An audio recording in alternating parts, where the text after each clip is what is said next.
학교폭력을 오랫동안 당하거나 정도가 심각한 상황들을 살펴보면 공통점이 하나가 있는데, 신고하는 거를 굉장히 두려워한다는 점인데요. 신고했을 경우 보복을 당할 수도 있다. 그런 게 두려움으로 작용하기도 하고, 실제로 너 신고하면은 가만두지 않겠다, 이렇게 협박하기 때문에, 그런 거를 두려워하기 때문에 신고하지 않고, 그게 점점 학교폭력이 더 심해지고 누적되는 경우들이 많이 발생하는데요. 그렇게 협박하거나 보복하는 경우에는 그것마저도 신고하시면은 그게 가장 완벽하고 깔끔하게 학교폭력을 차단할 수 있는 방법이 되겠습니다. 꼭 기억하시면 좋을 것 같아요. 협박당하거나 보복을 당했다, 그때는 반드시 그것마저도 신고한다. 그러면요, 경찰에서도 바로 나서서 이제 조치를 취해주고요. 뭐 심각한 경우에는 구속 수사하는 경우들까지도 이어지게 되죠. 성추행이나 성희롱에 관련된 사안이기 때문에 이거는 무조건 경찰에 신고를 본인이 안 한다고 해도 학교에서 신고를 할 수밖에 없는 사안이었어요. 아마 경찰에서도 이런 것들을 조사하게 되면은 사건을 그냥 무마해버리는 식으로 끝내기는 어렵고요. 요즘에는 사건 번호가 다 부여돼서 마지막 종결 처리까지 끝까지 갑니다. 그래서 아마 이 정도 수준이었으면 당연히 법원 판결까지 받을 거고요.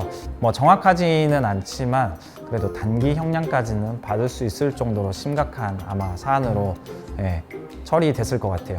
학교 같은 경우는 조금씩 차이가 있을 수 있긴 하겠지만, 뭐 저 같은 경우는 뭐 이런 사례를 신고 접수를 받았다 그러면 아무래도 가장 먼저 하는 게 CCTV 이제 다 확인해 보는 거죠. 아마도 진술이 분명히 다를 거예요. 동훈이 같은 경우는 본인이 피해를 받았다라고 진술을 할 거고, 뭐 연진이 같은 경우는 본인은 그런 적이 없다라고 하겠죠. 왜냐하면 그게 사실일 경우에는, 지금 같은 경우에는 충분히 퇴학도 가능하기 때문에 어떻게든 그걸 무마시키거나 좀 축소하려고 했을 텐데요.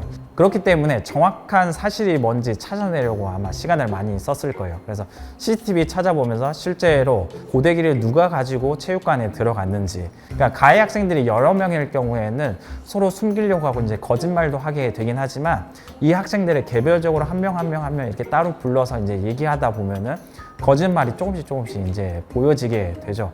그 진술들을 이제 CCTV랑 맞춰보고 실제로 피해 학생의 뭐 신체에 그런 피해들이 있었다 그러면 그 자국 위치를 보고, 그게 뭐 혼자서 혹시 뭐 꾸며낸 이야기라든지 뭐 그럴 가능성을 전혀 배제할 수는 없으니까, 근데 뭐 이렇게 피해를 당한 위치나 이런 각도 이런 것들을 보면 혼자 했는지 아니면 다른 사람이 한 건지 알 수 있잖아요. 그래서 그런 것들을 보다 조금 더 구체적으로 하나씩 질문하고 좀 찾아가다 보면은 진실에 더 가까워지게 되는 거죠.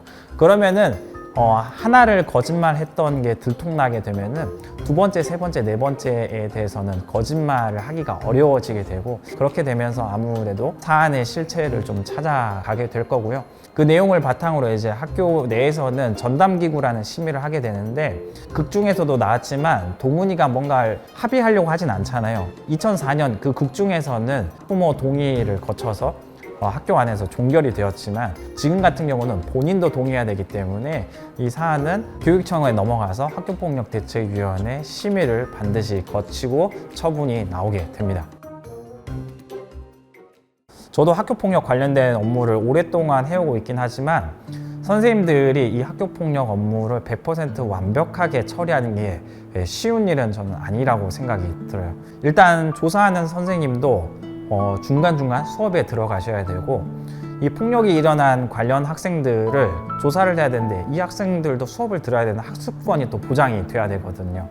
그렇다 보니까 수업이 없는 시간, 쉬는 시간에 하기에는 시간이 너무 짧고, 또 학교 끝나고 하기에는 이 학생들이 뭐 학원 간다거나 이래버리기 때문에 굉장히 어려운 거죠. 그러면 주변에 목격했던 학생이 누구인지도 찾아봐야 되는데, 또 그 학생들도 수업을 듣고 있어요. 그런 것들을 하나하나 다 세심하게 좀 고려하면서 사안을 조사하려고 하면 시간도 많이 필요하면서 동시에 그 과정들이 굉장히 세밀해야 되는 거죠.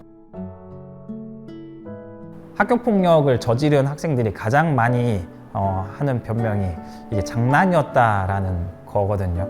근데 장난인지 학교폭력인지 구분하는 방법은 정말 간단해요.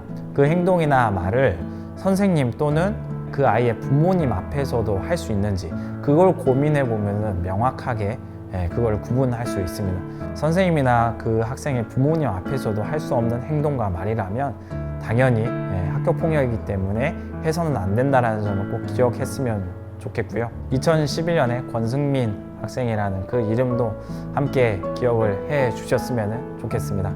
감사합니다.